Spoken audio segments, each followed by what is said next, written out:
Well, this week was a huge milestone for this horse farm. For the first time since buying this property, I can actually see parts of the land that I've never seen before. I finally had forestry mulching done, and while I'm really excited about all the progress that was made, it definitely didn't go the way I expected it to.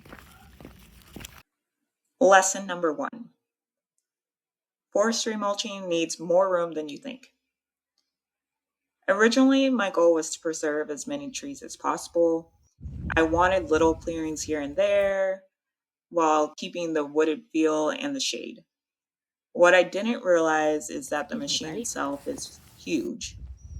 It's mounted on a skid steer and needs a surprising amount of room just to drive and maneuver and turn around. So even if you're asking them to do small sections, they'll often need to remove additional trees just so they can access the area safely. By the end of the project, there were definitely fewer trees left than I originally expected. Lesson number two: it is way messier than I expected. This one completely caught me off guard. The mulching head throws wood chips and debris everywhere. And I mean everywhere. Some of those chunks were flying more than 20 feet.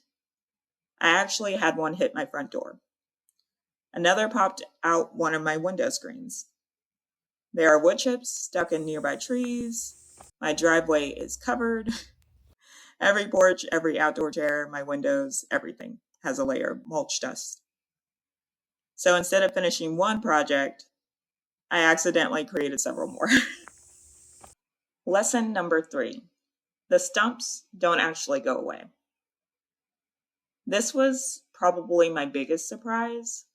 Yes, the trees disappear, but the stumps don't. They're shredded down and softened up, but they're still there.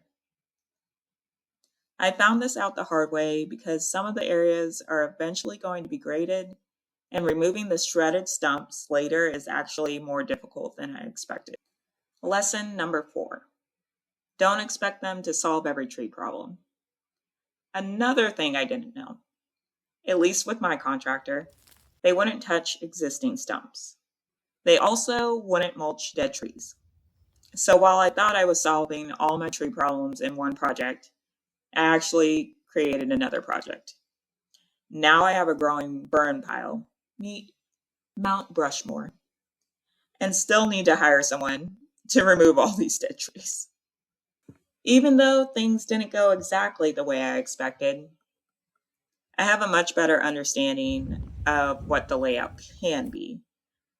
I can see where future pastures might go and where I can consider placing buildings.